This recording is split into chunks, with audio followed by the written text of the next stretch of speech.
না, তুলটা ফেলে দাও।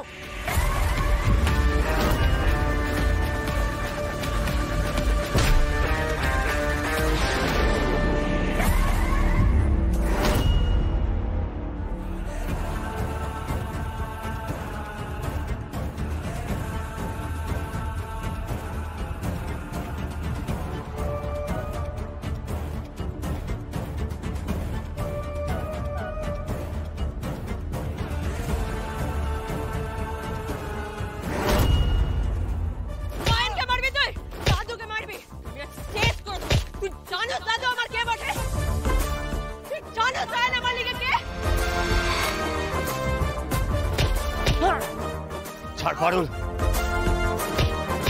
মানুষকে ভালোবাসিস? তোর সাহস হয় কি করে চোখ তুলে তাকানোর?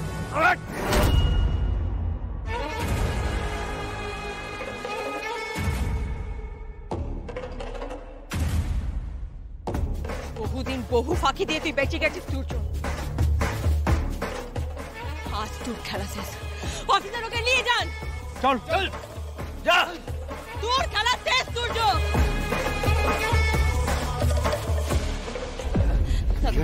দাদু আপনি ঠিক আছেন? তোদের মতো নাতি নাতনি থাকতে আমার কিছু হতে পারে? গতকাল বসু বাড়ির ওপর দিয়ে একটা ঝড় বয়ে গেছে। এরকম একটা দিন আমাকে দেখতে হবে সেটা আমি দুঃস্বপ্নেও কল্পনা করতে পারিনি। আজ যে আমি সুস্থ এবং স্বাভাবিক আছি তার জন্য দায়ী হচ্ছে এই দুজন।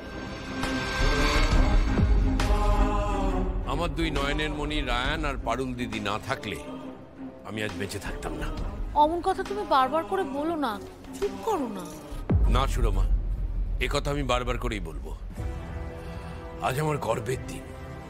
আমি ওদের বলেছিলাম তোরা একসাথে কোনো বিপদে ঝাঁপিয়ে পড়তে পারবি না, কিন্তু আজ ওরা একসাথে বসু বাড়ির এত বড় বিপদটাকে ঠেকিয়ে দিয়েছে।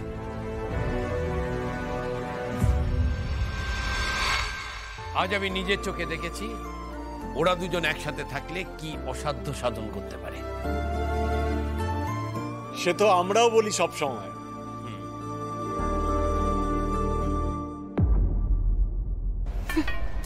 সকাল সকাল ডেকে এনেছে রায়ান আর পারুলের পাঁচালি শোনানোর জন্য।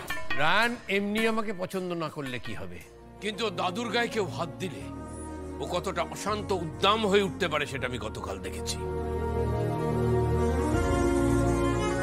ও পড়ে রাগ দেখালেও ভেতরে আমার জন্য ভালোবাসা রয়েছে। সাব্বাস রায়ান, তোর জন্য আমার গর্ব হয়। আমাদের পারুল দিদি ভাইয়ের তো কোনো জবাব নেই। ও যেমন গুণী তেমন বুঝদার। রায়ান, পারুল দিদি, তাই তোদের কাছে আমার একটি মাত্র অনুরোধ, তোরা তো নিজেরাই দেখলি তোরা একজোট হয়ে থাকলে কি অসাধ্য সাধন তোরা করতে পারিস।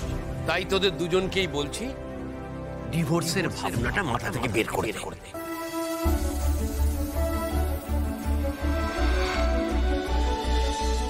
দেখ, তোরা দুজনে একসাথে থাকলে এই বসু বাড়ির ভবিষ্যৎ সুরক্ষিত থাকবে। তোরা একসাথে থাক। বসু বাড়িকে সুরক্ষিত রাখতে তোদের একসাথে থাকাটা ভীষণ জরুরি। তাই ভাবি সকাল সকাল কেন আমাকে এত বার খাওয়াচ্ছে, এটা হলো আসল কথা। আরে বাবার এখন এসব কথা তোলার কি দরকার বলতো? ওরা তো একটা গোল সেট করেছে নাকি? আরে বাবা দাঁড়া না, বাবা ঠিক সময় বুঝেই কথাটা তুলেছে। না না দাদু, দুজনে দরকার পড়বে না। এই বসু বাড়ি রক্ষা করতে হলে সেটার জন্য আমি একাই না। পারুল কি করবে ওইখানে? আরে ওর তো কোনো ফাংশনই নেই। তাই নাকি রে? তুই একা কি করতে পারো? তোর আমার ভালো করে দেখা হয়ে গেছে।